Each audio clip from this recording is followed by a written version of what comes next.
असं कधी वाटलं नाही की सिनेमा लंडनला जाऊन करावा?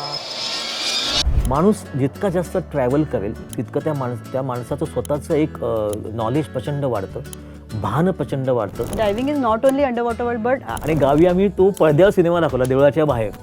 जसं आम्ही खाली जायला लागलो ना, it was a different world. घरून लसूण चटणी घेऊन जायचो, तिकडे ब्रेड घ्यायचो, त्यात टाकून टमॅटो टाकून सँडविच करून घ्यायचं. ऑफिसला लोक गेली की डायरेक्ट ऑफिस संपल्यावर लोक रस्त्यावर दिसतात. मध्ये विकाम असतो तो किंवा आणि व्यवसायाचा काही ते काय कोणच नसतं. Grouper just looked at us and he past.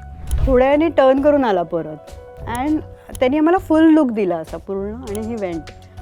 त्यांच्या सगळे कार्टून्स हे लोक कशात आलेले आहेत. त्या बीचवर रात्री सगळे सी स्नेक्स झोपायला बाहेर येत. क्या अमेझिंग बीचेस आहेत आपल्या महाराष्ट्रामध्ये. आणि literally 4 different kind of lifestyle we saw in the same site. तू ॲक्च्युली एक थेरपिस्ट झाली आहे. थोड्या असं खूप लांबवर ना मला असे 2 जण कोणते असे फिन्स असे करताना दिसले. He got drifted. म्हणजे अटल टनल बघून असं वाटतं की इंडियन इंजिनिअरिंग लोकांनी काय कमाल केली आहे. कुठे बांधलाय तो. आपण म्हणतो ना साष्टांग दंडवत आहे. आणि आपण ते बघू शकतोय महत्वाचं, शूट करू शकतोय महत्वाचं नाहीये. ते इंडिया इज सो ब्युटिफुल ना. जग फिरायचं, जग पाहायचं हे कन्फर्म.